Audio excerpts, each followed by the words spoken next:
即使嗰套戲佢唔係主角，但只要嗰場戲有佢咧，佢都自然會成為主角，成為焦點嘅。講緊就係四哥謝賢啊！各位 YouTube 會員大家好，歡迎收聽少能夠香港。今日係2026年嘅7月22日。咁呢幾日最大嘅新聞當然係一代型男天花板啊，謝賢嘅離開啦嚇。咁但係佢其實唔係呢幾日走，佢係上星期16號已經走咗，仲已經火化埋啦，係 settle 晒所有嘢咧，先至公布個消息。咁呢個亦都係佢本人嘅意願啦。佢生前亦都講過啦，即係唔希望最後嘅時候要好多人一齊嚟唔開心咁樣嘅嚇，寧願大家記得佢最有型、最瀟灑嘅時候。咁如果想懷緬一下呢一位曾經亞洲最高片酬嘅男演員，可以點做啊？咁當然大家可以去睇翻一啲粵語長片啦，或者早期嘅一啲電視劇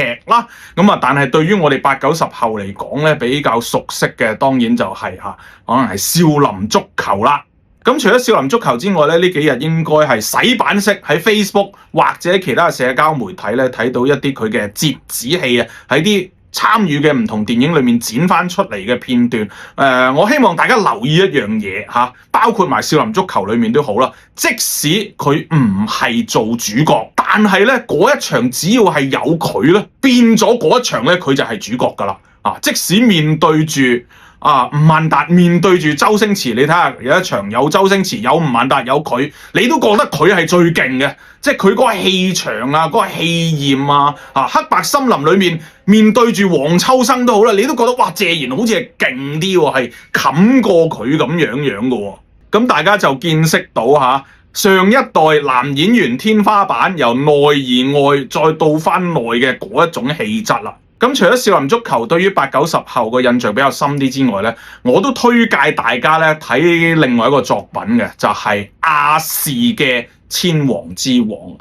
亞視曾經拍過一套《千王之王》，係謝賢做主角個角色叫做龍四。睇頭嗰幾集都夠噶啦，已經哇個劇本同埋拍攝製作等等都係亞視年代嘅頂級製作嚟嘅。喂，點解咁講啊？喺一個搭出嚟嘅假嘅火車廂景裏面20幾個人逼咗喺嗰度一個景可以拍頭嗰幾集全部喺晒裏面拍，但係唔悶一啲都唔悶。然之後每一個人都有出場，每一個人都有角色嘅介紹，有佢性格嘅演繹。咁當然龍四即係謝賢嘅表現亦都係非常出色啦。咁所以如果你想回顧下謝賢，睇翻一啲佢嘅作品除咗少林足球，除咗佢攞影帝嘅殺出個黃昏之外，我高度推介大家睇頭嗰幾集嘅亞視版《千王之王》。四哥瀟灑一生一路好走。